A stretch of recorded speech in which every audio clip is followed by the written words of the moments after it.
അൽഹംദുലില്ലാ അസ്സലാത്തു വസ്സലാമു അലാ അഷ്റഫിർ റസൂലില്ലാ വഅലാ ആലിഹി വസഹ്ബിഹി അജ്മഈൻ അമ്മാ ബഅദ്. ഏറ്റവും ബഹുമാനപ്പെട്ട ഉസ്താദുമാരെ, വിധികർത്താക്കളെ, സ്നേഹം നിറഞ്ഞ മുതാലിം സുഹൃത്തുക്കളെ, ഞങ്ങൾ നിങ്ങൾക്ക് മുമ്പിൽ ഒരു കൊച്ചു കഥാപ്രസംഗം അവതരിപ്പിക്കാൻ ആഗ്രഹിക്കുന്നു. ഞങ്ങളുടെ കഥയുടെ പേര് കണ്ണീരിൽ കുതിർന്ന കർബല. അതെ, കണ്ണീരിൽ കുതിർന്ന കർബല. കഥനങ്ങൾ തീരാത്ത, കണ്ണുനീർ തോരാത്ത കഥയൊന്ന് വിവരിക്കട്ടെ. കർബല കഥയൊന്ന് വിവരിക്കട്ടെ. കഥനങ്ങൾ തീരാത്ത, കണ്ണുനീർ തോരാത്ത കഥയൊന്ന് വിവരിക്കട്ടെ. കർബല കഥയൊന്ന് വിവരിക്കട്ടെ. ഇസ്ലാമിൻ ഇരുളിന്റെ കരിമുകിൽ വീഴ്ത്തിയ ഇതിഹാസമോതിടട്ടെ. കർബല ഇശലായി കോർത്തിടട്ടെ. കഥനങ്ങൾ തീരാത്ത, കണ്ണുനീർ തോരാത്ത കഥയൊന്ന് വിവരിക്കട്ടെ. കർബല കഥയൊന്ന് വിവരിക്കട്ടെ. സുന്ദരമായ കൂഫ നഗരം. മഹാനായ മുആവിയ റളിയല്ലാഹു അൻഹു ആണ് ഭരണാധികാരി. പ്രജകളോടെല്ലാം നല്ല സഹകരണം. അഹ്ലു ബൈത്തിനെ അതിലേറ്റ് സ്നേഹിച്ചു. കാര്യങ്ങൾ പിന്നെയും മുന്നോട്ട് നീങ്ങി. മുആവിയ റളിയല്ലാഹു അൻഹു ഇപ്പോൾ രോഗബാധിതയിലാണ്. തന്റെ മകൻ യസീദിനെ അരികെ വിളിച്ചുകൊണ്ട് പറഞ്ഞു, മോനെ, ഇന്നല്ലെങ്കിൽ നാളെ ഞാൻ ഈ ലോകത്തോട് വിട പറയും. എന്റെ കാലശേഷം നീയാണ് രാജ്യം ഭരിക്കേണ്ടത്. നീ പ്രജകളെ സ്നേഹിക്കണം, അഹ്ലു ബൈത്തിനെ ആദരിക്കണം. യസീദ് എല്ലാം മൂളിക്കേട്ടു. പക്ഷെ അവൻ അഹങ്കാരിയാണ്. അവനുണ്ടോ ഉപ്പയുടെ വാക്ക് പാലിക്കുക? ഉപ്പമോനിൽ വസിയത്ത് തേടി അശകത്തിലൂറും പിരിശത്തിലെ ഏറ്റവേറ്റം കലിമത്ത് ചാർത്തി മകനറ്റ് മോളി ഹിയാനത്തിലെ. കഷ്ടകാലം അന്ന് പെട്ട കോലം അറിഞ്ഞിട്ടില്ല അന്ന് അബുമുരിദ്. മട്ടുമാറി ഭരണത്തിലേറി പ്രജകൾക്ക് നേരെ അകതാരില്. കള്ളും കൊലവിളിയും എങ്ങും പെണ്ണും പിടിവിളിയും. നാട്ടിലില്ല സൗര്യമതേകിയ ഇതിനെ എല്ലാരും ചേർന്ന് ആരും ഒന്നും പറയരുത്, ഒരാളും ഒന്നും മിണ്ടരുത്. ഇപ്പോൾ ഭരണം യസീദിന്റെ കയ്യിലാണ്. ഉപ്പയുടെ വാക്ക് കേൾക്കാതെ അഹങ്കാരത്തോടു കൂടിയുള്ള ഭരണം. രാജ്യത്ത് അക്രമങ്ങളും അനാചാരങ്ങളും വളർന്നു.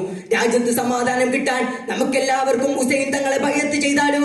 അങ്ങനെ എല്ലാവരും കൂടി ഹുസൈൻ തങ്ങൾക്ക് കത്തുകൾ അയച്ചു. ഹുസൈൻ തങ്ങള് അതൊന്നും കാര്യമായി എടുത്തില്ല. കൂഫക്കാർ വിട്ടില്ല. തുടരെ കത്തുകൾ അയച്ചു. ഹുസൈൻ തങ്ങൾ ഒന്നിനും മറുപടി കൊടുത്തില്ല. അവസാനമായതാ കൂഫക്കാർ ഒരു കത്ത് കൂടി എഴുതിയതാ ഹുസൈൻ തങ്ങൾക്ക് കൊടുക്കുകയാണ്. എന്താണത്? സ്നേഹമുള്ള സുൽത്താനായി ഒന്നു വരുവാനാശ വെച്ച് എത്ര വിളിച്ചിട്ടും ആ ജവാബ് തന്നില്ല. പൂവിന് ഞങ്ങളുടെ കൽബ് കണ്ടില്ല. പൂവിന് ഞങ്ങളുടെ കൽബ് കണ്ടില്ല. ബഹുമാനപ്പെട്ട ഹുസൈൻ തങ്ങളെ, 1000-ൽ പരം കത്തുകൾ ഞങ്ങൾ നിങ്ങൾക്ക് അയച്ചു. നിങ്ങൾ ഒന്നിനും മറുപടി തന്നില്ല. ഈ കത്തിനും നിങ്ങൾ മറുപടി തന്നിട്ടില്ലെങ്കിൽ വേണ്ട. പക്ഷെ നാളെ അല്ലാഹുവിന്റെ കോടതിയില് ക്രൂരനായ യസീദിന്റെ ദുർഭരണത്തിന് നിങ്ങൾ കൂട്ടുനിന്നു എന്ന് ഞങ്ങൾ ആവലാതി പറയും. ഇതങ്ങ് കേട്ടപ്പോ ഹുസൈൻ തങ്ങളുടെ മനസ്സൊന്നു കാളി. പിന്നെ ഒന്നും ചിന്തിച്ചില്ല. ഹുസൈൻ തങ്ങൾ കൂഫയിലേക്ക് പോകാൻ തീരുമാനിച്ചു. പക്ഷെ മക്കക്കാരും മദീനക്കാരും വിലക്കി, അങ്ങ് പോകരുത്, കൂഫക്കാർ വഞ്ചകരാണ്, അവർ നിങ്ങളുടെ പിതാവിനെ വഞ്ചിച്ചു കൊന്നവരല്ലേ. എല്ലാം ശരിയാണ്, അവരെനിക്ക് 1000-ൽ പരം കത്തുകൾ അയച്ചിട്ടുണ്ട്. അതിനെല്ലാം അവരുടെ പിന്തുണ ലഭിച്ചിട്ടുണ്ട്. അങ്ങനെ ഹുസൈൻ തങ്ങൾ കഅബയോട് വിട പറഞ്ഞുകൊണ്ട് യാത്ര ആരംഭിക്കുകയാണ്. കിലോമീറ്ററുകളോളം താണ്ടിയുള്ള യാത്രയാണ്. യാത്രയിൽ വളരെ അധികം ക്ഷീണങ്ങളുണ്ട്. സാരമില്ല, കൂഫയെത്താറായില്ലേ. കൂഫയെത്തിയാൽ സുഖമായി വിശ്രമിക്കാം, സുഭിക്ഷമായ ഭക്ഷണം കഴിക്കാം. പക്ഷേ കൂഫയാകെ തകിടം മറഞ്ഞത് ഹുസൈൻ തങ്ങൾ അറിഞ്ഞിട്ടുണ്ടായിരുന്നില്ല. ഹുസൈൻ തങ്ങൾ വരുന്ന വിവരം എങ്ങനെയോ യസീദ് അറിഞ്ഞിട്ടുണ്ടായിരുന്നു. ഹുസൈൻ തങ്ങൾ ആരെങ്കിലും അനുകൂലിച്ചാൽ അവന്റെ തല വെട്ടാനാണ് രാജകൽപ്പന. ഇതൊന്നും അറിയാതെയാണ് പാവം ഹുസൈൻ തങ്ങള് കൂഫയിലേക്ക് കടന്നു വരുന്നത്. ഏകദേശം കൂഫയുടെ അടുത്തെത്താനായപ്പോൾ അതാ കൂഫയുടെ ഭാഗത്തു നിന്ന് ആരോ ഓടി വരുന്നു. ആരാണത്? ഉടൻ ഒരാളാകെ കൊണ്ടണയുന്ന ജഗുണ്ടവരു മണവായി വരതാല് വന്നിടലായി ഒരു താണ്ടതും വിളിയായി ഹുസൈനാർ വേഗമി വിടന്ന് പോകണമില്ലെങ്കിൽ നാശമുൻകളിലായി ഉടനറൽ നടക്കൊണ്ടണയുന്ന ജഗുണ്ടവരു മണവായി വരതാല് വന്നിടലായി ഒരു താണ്ടതും വിളിയായി ഹുസൈനാർ വേഗമി വിടന്ന് പോകണമില്ലെങ്കിൽ നാശമുൻകളിലായി കേട്ടു ഹുസൈൻ എന്ന ചാറ്റിയതിനല്ല വന്നവരെന്നറിയാം രുചിയില്ല നീ പിരിയൂ അഹ്വാലെ ഞാനറിയും അതിനാലെ എന്റെ കുടുംബത്തിൽ കൊണ്ടതിനെ വരവേൽക്കുവാൻ ഓടി വന്ന ആൾ പറഞ്ഞു, നിങ്ങളും കുടുംബവും മദീനയിലേക്ക് തന്നെ തിരിച്ചു പോകണം. നിങ്ങളെ പ്രതീക്ഷിച്ചുകൊണ്ട് യസീദ് ഇവിടെ ഒരു വലിയ സൈന്യത്തെ തന്നെ നിർമ്മിച്ചിട്ടുണ്ട്. ആ സൈന്യത്തിന്റെ സൈനാധിപൻ യസീദിന്റെ മന്ത്രിയായ ഉമർ സാദാണ്. ശരി, വിവരം പറഞ്ഞതിന് നിങ്ങൾക്ക് നന്ദിയുണ്ട്. നിങ്ങൾക്ക് തിരിച്ചു പോകാം. കാര്യങ്ങളെല്ലാം ഗുരുതരമാണെന്ന് ഹുസൈൻ തങ്ങൾക്ക് മനസ്സിലായി. കഴിഞ്ഞു മറഞ്ഞ ചിന്തയിൽ ഹുസൈൻ റളിയല്ലാഹു അൻഹു കൂഫയിലേക്ക് പ്രവേശിച്ചു. കർബല എന്ന സ്ഥലത്തെത്തിയപ്പോൾ ഹുസൈൻ തങ്ങളുടെ കുതിര മുന്നോട്ട് നീങ്ങുന്നില്ല. ഹുസൈൻ തങ്ങൾ കുതിര പുറത്തു നിന്നിറങ്ങി തന്റെ കയ്യിലുള്ള ഒരു മൺപൊടി പുറത്തേക്ക് എടുത്തു. ആ മൺപൊതി ഒരിക്കൽ റസൂലുള്ളാഹി സ്വല്ലല്ലാഹു അലൈഹി വസല്ലം തങ്ങൾ കൊടുത്തതായിരുന്നു. കൊടുക്കുമ്പോൾ റസൂലുള്ളാഹി സ്വല്ലല്ലാഹു അലൈഹി വസല്ലം തങ്ങൾ ദുഃഖത്തോടെ പറയുകയുണ്ടായി, മോനെ, ഒരു ദിവസം നീ മണ്ണിൽ ചെന്നെത്തും. ഇവിടെ വെച്ചായിരിക്കും നിന്റെ മരണമെന്ന് റസൂലുള്ളാഹി സ്വല്ലല്ലാഹു അലൈഹി വസല്ലം തങ്ങൾ പറഞ്ഞിട്ടുണ്ട്. ഹുസൈൻ തങ്ങൾ ആ മണ്ണും കർബലയിലെ മണ്ണും എടുത്തു പരിശോധിച്ചു നോക്കി. റബ്ബേ, ഒരേ മണ്ണ്, ഇനി എന്തൊക്കെ ത്യാഗങ്ങൾ ഞാനും എന്റെ കുടുംബവും സഹിക്കേണ്ടി വരും. കലങ്ങി മറഞ്ഞ ചിന്തയിൽ നിൽക്കുമ്പോൾ പെട്ടെന്നതാ യസീദിന്റെ സൈന്യം ഹുസൈൻ റളിയല്ലാഹു അൻഹുവിനെ വിലക്കിട്ടു. അങ്ങനെ ഹുസൈൻ റളിയല്ലാഹു അൻഹുവിനോട് അടുത്തേക്ക് വന്നുകൊണ്ട് യസീദിന്റെ സൈന്യാധിപൻ ഉമർ സാദ് പറഞ്ഞു, ഹുസൈനെ, നിനക്ക് തിരിച്ചു പോകുന്നതാ നല്ലത്, അല്ലെങ്കിൽ യസീദിന്റെ ഭരണത്തിന് കീഴടങ്ങി ജീവിക്കുക. ഹുസൈൻ തങ്ങൾ പുഞ്ചിരിയോടെ പറഞ്ഞു, ഇത് രണ്ടിനും വന്നതല്ലേ ഞാനൊരു മഹത്തമായ കാര്യം നിർവഹിക്കാൻ വന്നതാ. അത് കഴിഞ്ഞാൽ ഞാൻ അങ്ങ് പോയിക്കോളാം. ഇത് കേട്ടിട്ട് ഉമർ സാദ് ചോദിച്ചു, എന്താണത്? ഹുസൈൻ തങ്ങൾ പറഞ്ഞു, യസീദിന്റെ ദുർഭരണം അവസാനിപ്പിക്കുക, ജനങ്ങളെയെല്ലാം സന്മാർഗത്തിലേക്ക് ക്ഷണിക്കുക. ഇത് രണ്ടും ഇവിടെ നടക്കാൻ പോകുന്നില്ല. നിനക്ക് ജീവനിൽ കൊതിയുണ്ടെങ്കിൽ നീ തിരിച്ചു പോ. ഇതങ്ങ് കേട്ടപ്പോ ഹുസൈൻ തങ്ങളുടെ മട്ടൊന്നു മാറി.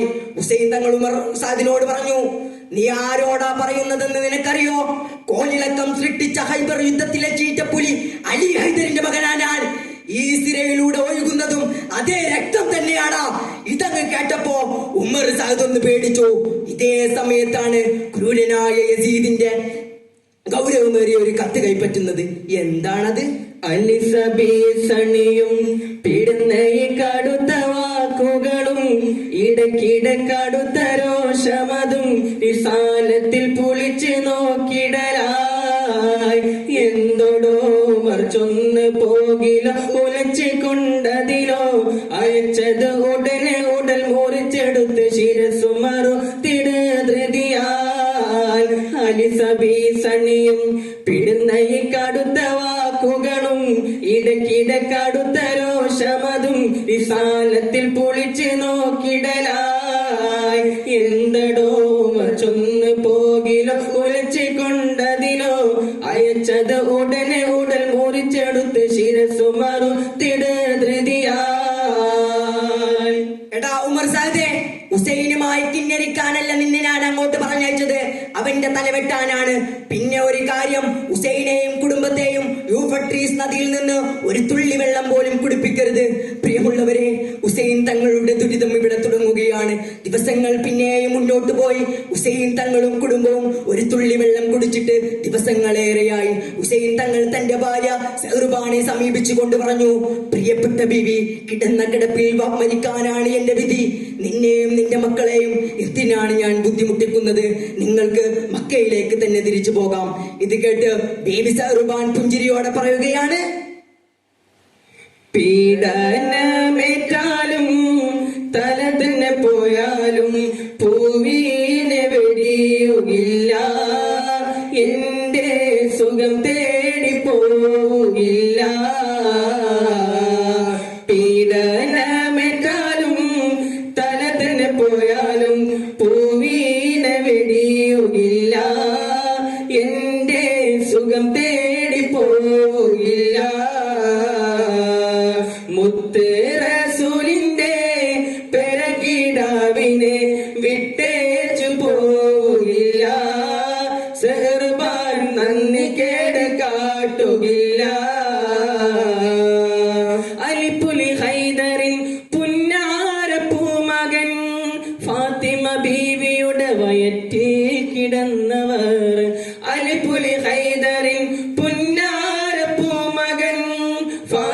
ബീവിയുടെ വയറ്റിൽ കിടന്നവർ മുത്ത് റസൂലിന്റെ പൊൻതിരുത്തോളത്തിൽ മുത്ത് റസൂലിന്റെ പൊൻതിരുത്തോളത്തിൽ കേറി കളിച്ചോരല്ലേ മുസ്തഫ വാരിക്കോരി ഉമ്മ വെച്ചില്ലേ.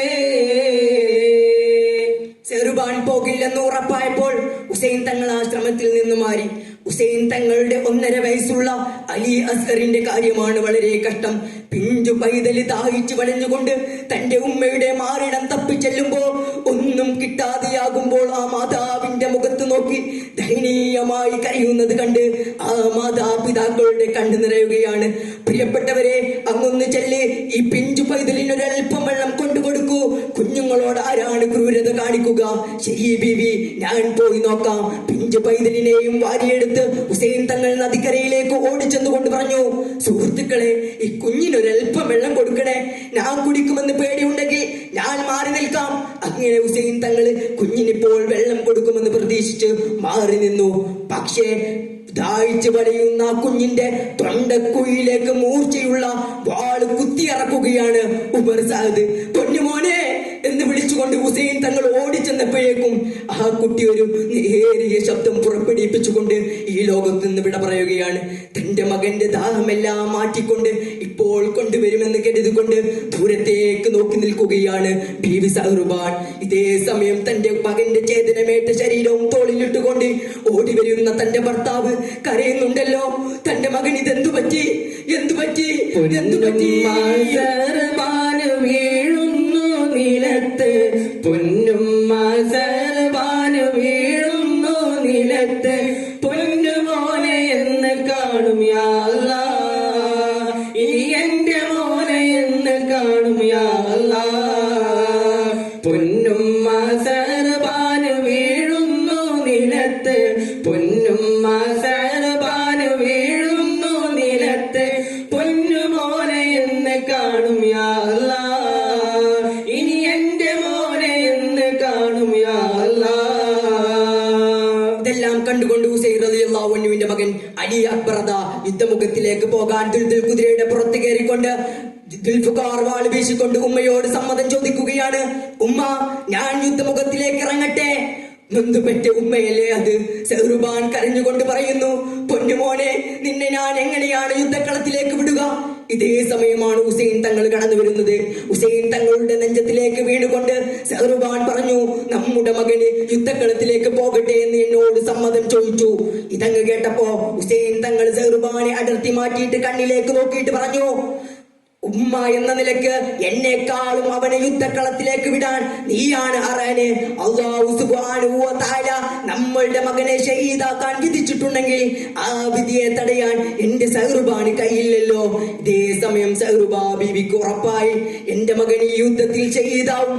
സഹറുബാ റളിയല്ലാഹു അൻഹു യുദ്ധത്തിലേക്ക് കടക്കാനിരിക്കുന്ന തന്റെ മകനെ കുതിരപ്പുറത്ത് നിന്ന് ഇറക്കിക്കൊണ്ട് കണ്ണിലേക്ക് നോക്കിയിട്ട് കരഞ്ഞില്ല സഹറുബാൻ. കരയാതെ സഹറുബാൻ റളിയല്ലാഹു അൻഹു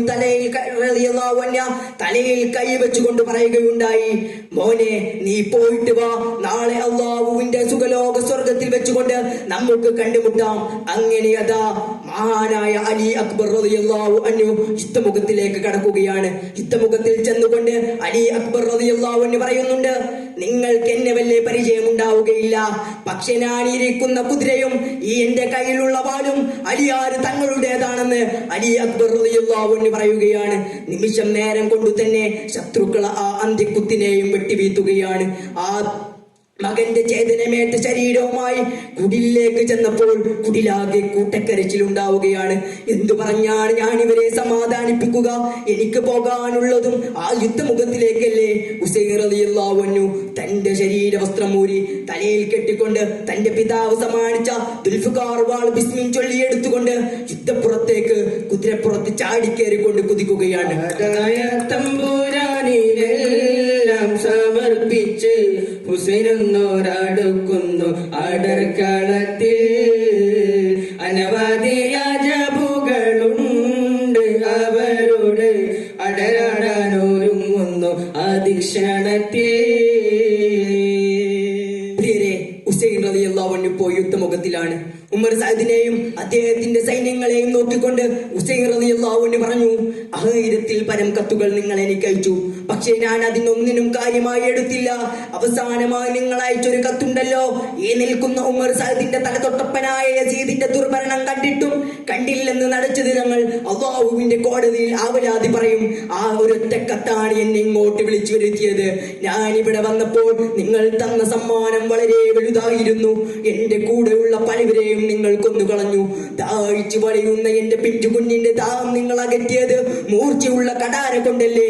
ഹുസൈൻ റളിയല്ലാഹു അൻഹുവിന്റെ വേദനമേറിയ വാക്കുകൾ കേട്ട് ശത്രുക്കളെല്ലാം സ്തംഭിതരായിരുന്നു. ഹുസൈനിൻ വാക്ക് സൈന്യം കേൾക്കണ, നിന്ന് കേട്ട് കൽബ് വേദന കൂടണ.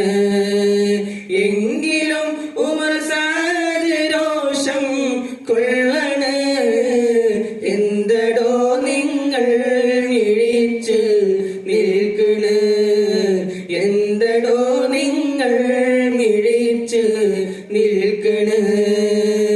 ഇത് കണ്ട് ഉമർ സഅദിന് കഴുതുള്ളി. എന്തടാ നിങ്ങളെല്ലാം വീഴ്ച നിൽക്കുന്നത്? ഹുസൈൻ അവന്റെ ജീവൻ രക്ഷിക്കാൻ എന്തു പറയും? അത് കരുതി നിങ്ങൾ പിന്മാറുകയാണോ? ആരാണ് ഹുസൈനെ കൊല്ലുന്നത്? അവന് കൺചിമ്പിക്കുന്ന അത്രയും സമ്മാനമാണ് യസീദ് ഒരുക്കി വെച്ചിരിക്കുന്നത്. ഇത് കേട്ടപ്പോൾ സേനകൾക്ക് ആവേശം കൂടി. എനിക്ക് വേണം, എനിക്ക് വേണമെന്ന് പറഞ്ഞു ഓരോരുത്തരും ഹുസൈൻ തങ്ങളുടെ നേരെ ചെന്നു. ഹുസൈൻ റളിയല്ലാഹു അൻഹു അല്ലാഹു അക്ബർ എന്ന് ഉച്ചത്തിൽ ജ്വലിച്ചുകൊണ്ട് തന്റെ ദുൽഫുഖാർ വാള് ചീറ്റി വീച്ചി. പെട്ടെന്നതാ ശത്രുക്കളെല്ലാവരും ആ ദുൽഫുഖാർ വാളിന്റെ രുചി അറിയുകയുണ്ടായി. അങ്ങനെ ഹുസൈൻ റളിയല്ലാഹു അൻഹു എത്ര നേരമാണ് കൂട്ടം കൂട്ടം വരുന്ന ശത്രുക്കളെ ഒരു മനുഷ്യൻ എത്ര നേരമാണ് എതിരിടുക? വയ്യ, ഇനി അരോടി മുന്നോട്ട് നീങ്ങാൻ വയ്യ. എത്ര ദിവസമായി വെള്ളം കുടിച്ചിട്ട്, ഒരു തുള്ളി വെള്ളം കുടിച്ചിട്ട് ദിവസങ്ങളായി ഹുസൈൻ റളിയല്ലാഹു അൻഹു നദിക്കരയിലേക്ക് ഓടി. ഇത് കണ്ട് അമ്പരന്ന് നിന്ന ഉമർ സഅദ് പറഞ്ഞു, ഇപ്പോൾ തന്നെ നിങ്ങൾക്ക് അവനുമായി നിൽക്കാൻ പറ്റുന്നില്ല. അവനെങ്ങാനും ഇനി ഒരു തുള്ളി വെള്ളം കുടിച്ചാൽ നിങ്ങൾ ഒരെണ്ണത്തിനെയും ബാക്കി വെക്കില്ല. അതുകൊണ്ട് അവന് നേരെ അമ്പുകൾ എറിയൂ. നാനാ ഭാഗത്തു നിന്നും അമ്പുകൾ വരാൻ തുടങ്ങി. ഹുസൈൻ റളിയല്ലാഹു അൻഹു തളർന്നു വീഴുകയാണ്. ഇതിനിടെ ഒരു ദുഷ്ടൻ ഓടി വന്നുകൊണ്ട് ഹുസൈൻ തങ്ങളുടെ വലതു കൈ വെട്ടിമാറ്റി സർവ്വ നിയന്ത്രണങ്ങളും വിറ്റുകൊണ്ട് ഹുസൈൻ റളിയല്ലാഹു അൻഹു നിലത്ത് വീഴുകയാണ്. ഒരു ദുഷ്ടൻ, സമരെന്ന ദുഷ്ടൻ ഓടി വന്നുകൊണ്ട് റസൂലുള്ളാഹി സ്വല്ലല്ലാഹു അലൈഹി വസല്ലം തങ്ങളുടെ പേരക്കിടാവായ ഹുസൈൻ തങ്ങളുടെ നെഞ്ചത്ത് കയറിയിരിക്കുകയാണ്. ആരുടെ നെഞ്ചത്താണ് സമർ കയറിയിരിക്കുന്നത്? റസൂലുള്ളാഹി സ്വല്ലല്ലാഹു അലൈഹി വസല്ലം തങ്ങള് ഫാത്തിമ ബീവിയുടെ വീട്ടിലേക്ക് വന്നാൽ ചോദിക്കും, ഫാത്തിമ, എന്റെ മക്കൾ എവിടെ? ഹസൻ ഹുസൈൻ തങ്ങൾ ഓടി വന്നുകൊണ്ട് കെട്ടിപ്പിടിച്ച് റസൂലുള്ളാഹി സ്വല്ലല്ലാഹു അലൈഹി വസല്ലം തങ്ങള് ചുംബനങ്ങൾ നൽകും. ആ ഹുസൈൻ തങ്ങളുടെ നെഞ്ചത്താണ് ഈ സമർ എന്ന ദുഷ്ടൻ കയറിയിരിക്കുന്നത്. ഹുസൈൻ തങ്ങൾ സമറിനോട് ചോദിച്ചു, സമറെ, ഇതേതാ സമയം? ഹുസൈൻ തങ്ങളോട് പറഞ്ഞു, ഇത് വെള്ളിയാഴ്ചയാ, ജുമയുടെ സമയമാണ്. ഹുസൈൻ തങ്ങൾ പറഞ്ഞു, ഞാനൊരു 2 റക്അത്ത് അവസാനമായി നിസ്കരിച്ചോട്ടെ. അങ്ങനെ ഹുസൈൻ റളിയല്ലാഹു അൻഹു എണീക്കാൻ നോക്കുമ്പോ ശരീരം ആസകലം അമ്പുകൾ തറച്ചതുകൊണ്ടും വലതു കൈ ഇല്ലാത്തത് കൊണ്ടും ഹുസൈൻ തങ്ങൾക്ക് എണീക്കാൻ പറ്റുന്നില്ല. വീണ്ടും വീണ്ടും ശ്രമിക്കുമ്പോഴും ഹുസൈൻ റളിയല്ലാഹു അൻഹുവിനെ കൊണ്ട് അതിന് കഴിയുന്നില്ല. അങ്ങനെ ഹുസൈൻ റളിയല്ലാഹു അൻഹു എങ്ങനെയൊക്കെയോ ബുദ്ധിമുട്ടിക്കൊണ്ട് നീച്ചുകൊണ്ട് എങ്ങനെയോ നിസ്കരിക്കുമ്പോൾ സുജൂദിൽ കിടക്കുമ്പോഴാണ്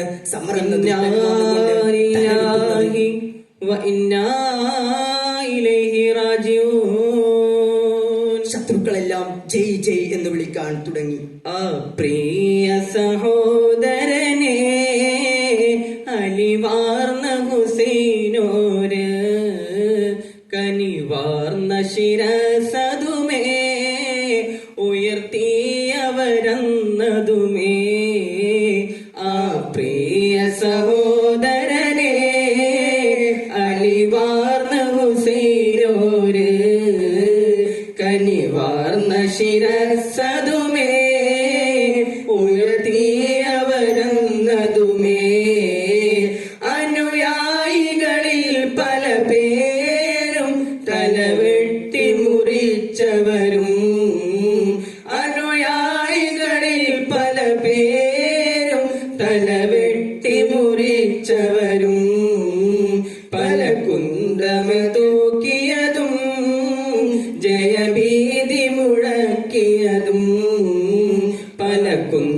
കരവിൽ തൂക്കിയതും ജയഭീതി മുഴക്കിയതും ആ പ്രിയ സഹോദരനെ അലിവാർന്ന ഹുസൈനോര് കനിവാർന്ന ശിരസതുമേ ഉയർത്തിയവരെന്നതുമേ. മഹാനായ ഹുസൈൻ തങ്ങളോടുകൂടെ അള്ളാഹു നമ്മളേവരെയും സുഖലോക സ്വർഗത്തിൽ ഒരുമിച്ച് കൂട്ടുമാറാകട്ടെ എന്ന് പ്രാർത്ഥിച്ചുകൊണ്ട് ഞങ്ങളുടെ കൊച്ചു കഥാപ്രസംഗം ഇവിടെ അവസാനിക്കുകയാണ്. വാഹിറു ദഅവാനാ അൽഹംദുലില്ലാഹി റബ്ബിൽ ആലമീൻ. അസ്സലാമു അലൈക്കും വറഹ്മത്തുള്ളാഹി തആല വബറകാതുഹു.